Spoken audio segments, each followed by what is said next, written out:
Before watching the video, don't forget to subscribe the channel and enable bell notification to never miss an update from us. Hello friends, welcome to Entry. I am Rizad Shambeg, your quant educator, and today I brought you the analysis of the 12th September RRB examination because it is a complete analysis of 1 to 5th shift. So you just have to remember one thing, look at the method of making a paper, okay, because it is unpredictable. You should know that.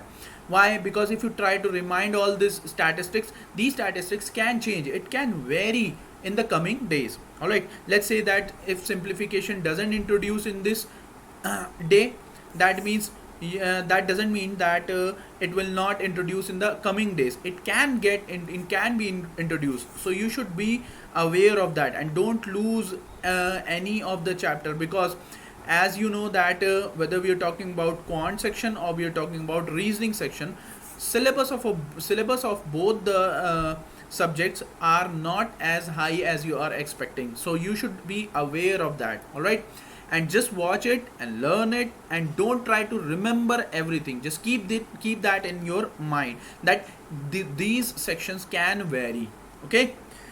And one thing you should know that there was not such a strictness. All right, there was not such a strictness where students were expecting that it will be a very strict examination, that you should wear this or that, or you should follow protocol.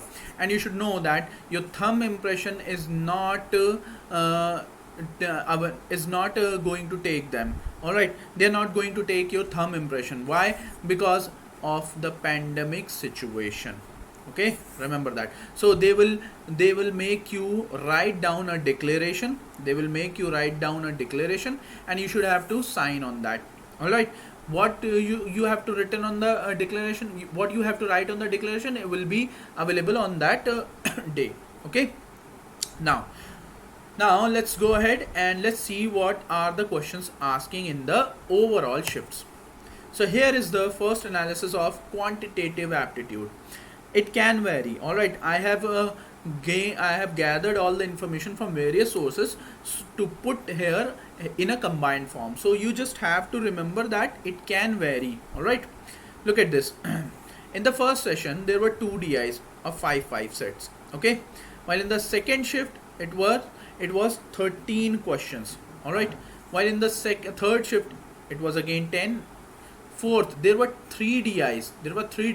One is table, and second one is bar, and the next one is Quizlet. So there were 3 types of DI. You should remember that Quizlet has introduced newly in the 4th shift. So you should, as I have told you, that the situation can vary according to the shift. Okay, and the 5th shift, there were only 10 questions. All right, number series was always there, but remember, this 6th question belongs to wrong number series. Okay, wrong number series, because the people who understand that wrong number series gets difficult, and it is difficult to solve wrong number, but when you have the practice, you can solve any of the question. Here comes the new pattern inequality. So it is going to be a trend setter. Look at this. For the first 3 sessions, they were asked continuously. All right, approximation was asked. So it is basically it's a flip-flop situation for all the topics. All right, flip-flop situation. One thing is common, that they have focused on two topics. One is DI and the second one is arithmetic problem. And in fact, you should remember that an arithmetic DI was asked in the second shift. All right, and quadratic equation situation was also a flip-flop one. But you should know that these 3 things will vary. Which series? Number series, you can say, quadratic equation, and simplification, approximation. All right, these are the things where you will see various variation. Why various variation? Because in one shift, when they put simplification and approximation and series and quadratic equation, the paper will become easier. Compared to that shift, in which simplification was eliminated, approximation was eliminated, number series was eliminated, quadratic equation was eliminated.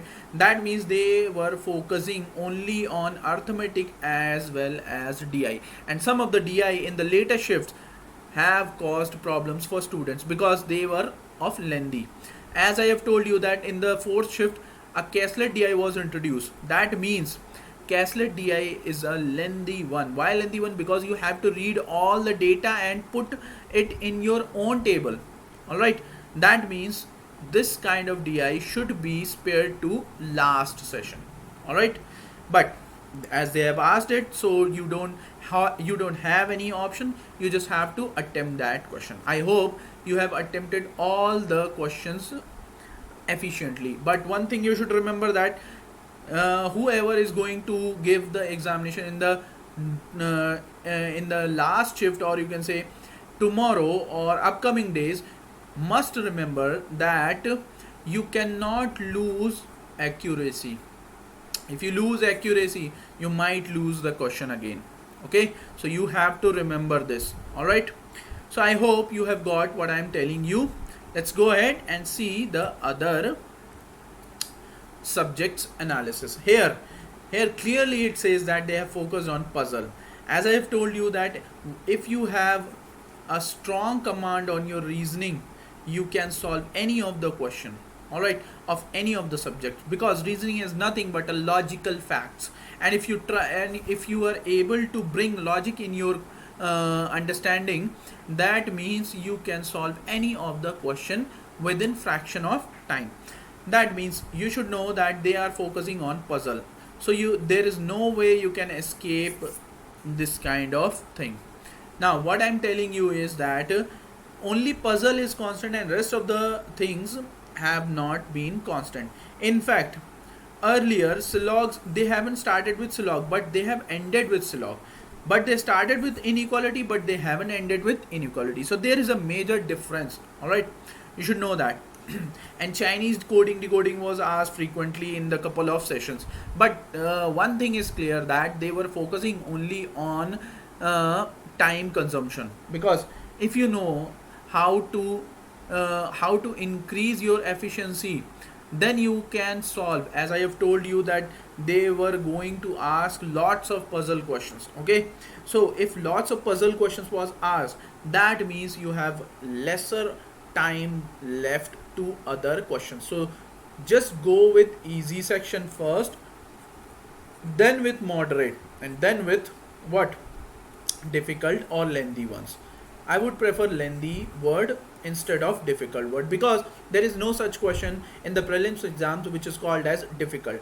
Yes, there are several questions which is called as lengthy ones. Okay, so what I'm trying to tell you is that they are hitting you on your weaker spot. If you can't improve your weaker spot, that means you will get stuck. But remember, if you have the confidence and an organized way, which we are teaching you on the Entry app, you can go over there and watch all the videos, and we have taught it in the organized manner. All right, so you should remember one thing: if you have the zeal and confidence, you can solve any of the questions. So this is my analysis for today's complete shifts paper. Okay, so it can vary. All right, the disclaimer says that it can vary, so you don't have to remind it as usual. Just remember it can vary. All right, but most of the majority of the questions was asked like this. Okay, so that's it from my side, guys. I hope you have liked this analysis, and best of luck for tomorrow's exam. Till then, thank you. Stay with Entry, keep revising, keep safe, be healthy.